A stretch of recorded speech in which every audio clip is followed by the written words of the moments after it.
Welcome, all my right thinkers. Thanks for tuning to your boy, Pfunk Thinker, right? For another episode, doing what I do for you. Today we're going to write this on 25 rules to live by. We're going to talk about coming together for the good of us all, excuse me. When you're in a situation where you had to bring something to the table, you had to carry your load, so to speak, do what you had to do. When you had to come together with other people, bring what you have to the table, so to speak. Watch this. The phrase, it takes a village to raise a child, we stopped doing that. Nobody want nobody to deal with their kid. Nobody can. That's ridiculous. That's why we not. This going to show you why we end up where we are, because we got away from what we need to be doing for each other and what will really keep us out of the situation we're in.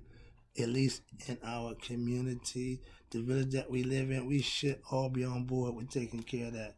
When you see a space, when you live in a space, apartment building, and nobody interacts, I did that for 5 years stretch in my old neighborhood. That was unbelievable. But yeah, that's where we are now. Uh, Robot, just go, come, go, do. Don't interact.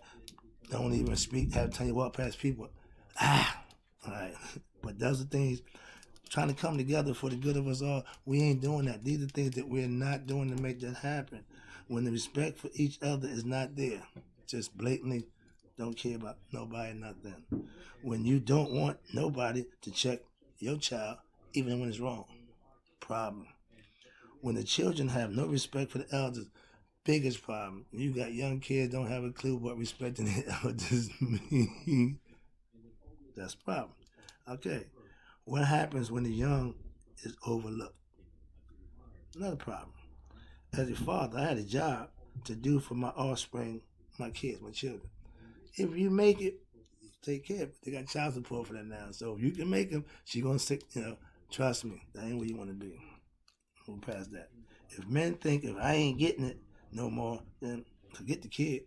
I heard that concept too. That's the most disgusting thing I heard as a man. If you lay with a broad, with a female, and get her pregnant, because she don't want to live with you again, and whatever happened, you can take care of your offspring. That's sad. Excuse me. When two people have nothing in common but a child, the child suffers, because you're going to air out all your dirty laundry in front of that child. That child going to get to see nothing but not good things, and so issues the child going to have psychologically.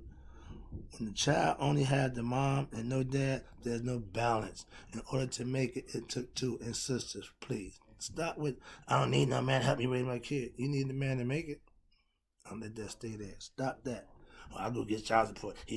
Now you can piss him off. Now you can just take his money. That ain't raising a kid. That ain't holding him accountable to be a man. Okay. Where we at now?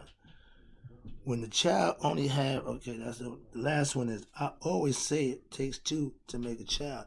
It should take two to raise the child. And because you had a man paying you money, that ain't raising a child. Understand it. It's support, but it ain't doing nothing in the way of giving it somebody a role model, showing it love from a male perspective. Everybody love mommy. Mommy's always there. Daddy, not so much. Mommy should do a better decision making when she laying down with that guy who could possibly become daddy, and he ain't a good man, and that's what they get. I'm gonna leave that there. Next one is, what coming together will do for us. Now, these are some things that can hopefully help that problem. If we all want the best for our young, we will do what we need to do for them, not us. When I became a dad, my life became secondary. It became more focused on making sure I have a job, making sure I got income. Why? I got to take care of my son. I got to take care of my kid. That's what men do. Okay? Next one is, once we put a program for all our young to learn the truth, once we set the truth as a foundation, as our educational system, that will eliminate a whole lot of stuff. They're not going to let that happen. I digress. If we all looked out for each other, the enemy can't infiltrate us. We got people snatching people up and nobody know they missing. Really?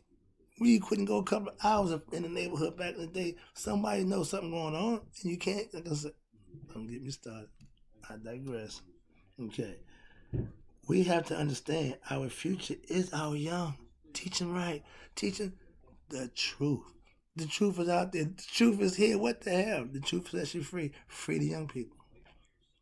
I'm talking to you. I hear that my demographic is 50 and over. I'm talking to old. I'm talking to people who have been through these things. So these things you probably understand, identify with. But we need to get the young people because they don't want to need. I'm sorry. All right. Once we show strength in numbers for our people, we will grow in unity as a people. But if we keep fighting each other, brother and brother, sister and brother, cousin, uncle, and we just got constant chaos. That's called chaos. Undifferentiated potential that goes negative, way wrong. Okay, we call them family issues. All right. Here we go. How can we get together for change? Okay, more information. We all our teachers of children should be able to teach the truth to our children. Don't give them a curriculum where they say, "Listen, teach this," but teach this. We need to be a little more open, a little more liberal with that. Not teachers do it; they do teach truth. Some of them know the truth, but they ain't always being able to advocate it because of the system, because of the powers that be. Here we go. How can we change? Okay, we have to protect our young from the people who don't mean them no good. Pedophiles, come on, man, come on. We really need to get better at protecting our young kids from the predators and harshly, trust me, harshly deal with those who are convicted of being a pedophile or a child molester. Very harsh. That's what I'm gonna say about that. I'm gonna let that go.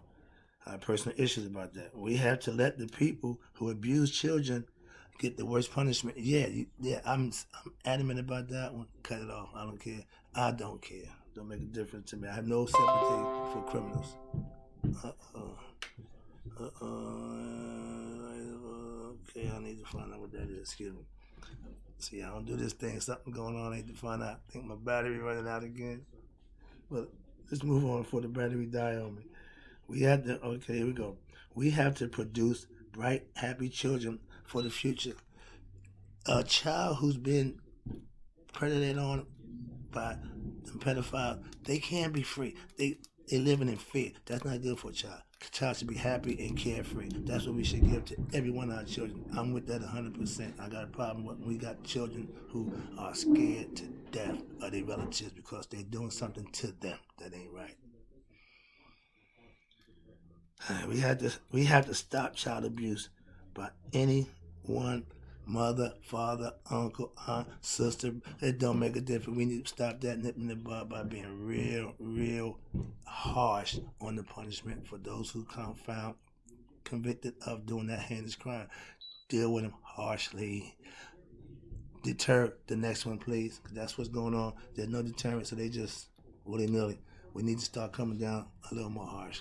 That's just my concept. I ain't a politician, but I'm a humanitarian. And anytime you take an abusive people, you should be dealt with harshly. Simple as that. Okay, moving along. Get off my soapbox on that one. Okay, last one is looking out for each other is the way to go. Trust me, I grew up in a neighborhood where we didn't have a whole bunch of the stuff we got going on now. It's impossible to have that. Why? Because everybody knew everybody. Not their business per se, but the kids at that time, we knew to keep our business in house. But we knew the gossip. Everybody, so, but we knew who was who. That's what I'm saying. Looking out for each other is really the way to go. Watch this. When you can give good advice instead of disrespect, young people, when you talk to them in a respectful manner and you give them something positive, we call them jewels, we call them nuggets, help them out, they should be respectful. But if you talk to them, they're not going to respect that. So your approach is important also. Here we go. When your hood is safe from wrong people, everybody wins. When I come up, I ran in my hood. We didn't have no murders from none of us, no robberies from none of us, none of them negative things from none of us. Why? We all have fun, thanks to yours truly. It can be done. It ain't got to be all violent and out of control and everybody. No, didn't do none of that. Okay? If people look up to you, even when it's for the wrong reason, yeah, I'm a local drug dealer and everybody loved me. Now I'm a good guy trying to get everybody close to God, waking them up to the spiritual. Nobody want to be bothered with me. That nigga crazy. Oh, so he done found God. And yeah, I did, but that'll make me crazy. And yeah, I stand firm and committed on what I do and why I do it. So it don't bother me. It's funny. It's funny because those who get it respect and understand it. Those who don't, I really don't care. That's how I roll. Okay, don't get it twisted. I ain't new to haters. I ain't new to having people talking about you. I ain't new to none of that nonsense. Trust me. None of that is new to me. So you got an issue with me, bring it to me. You know the deal. I ain't going nowhere. I'm right here. You don't really want that. I know. So do what you do. Stay behind and, okay, that's fine. Don't hurt me one bit. Don't bother me one bit. If you like me or don't. If you tune into my show, I still appreciate it. How you feel about the show? That's your opinion. That's your right. I ain't got a problem with that. But I do what I do for you anyway. See? Here we go. We getting to the end. We have to show our young it's okay to be respectful of our elders. Young people, just because we old, don't mean you can just... We respectfully understand youth. Youth should be respectful in understanding of age, elders. We was taught to respect our elders. This new generation don't have a clue, but that's a parenting problem. Can't fault them if they wasn't taught. I can tell you why. I was taught. It was instituted in my household, not in school. School didn't teach you respect the elders. No, that came in-house. Parents, go back to parenting. Teach your kid some moral compass and some moral codes that they can live by. Give them some kind of foundation that give them to be a good person, understanding who and what they are. They ain't got to go for the okie doke and just follow whatever the hottest thing going or what's the new fad and I'm just going with them. Well, I don't know, but that's what everybody doing.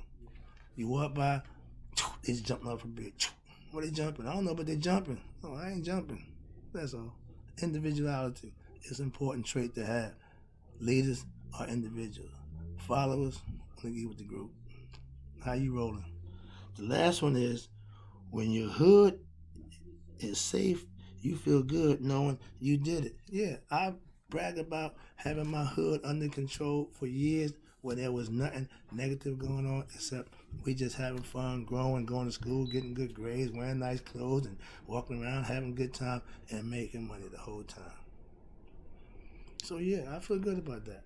And it was for the wrong reason. But now, looking back on that, it was some lesson in that too. Even when you do wrong, there's a lesson there. Mine cost me 30 months, but the lesson I learned will last me a lifetime.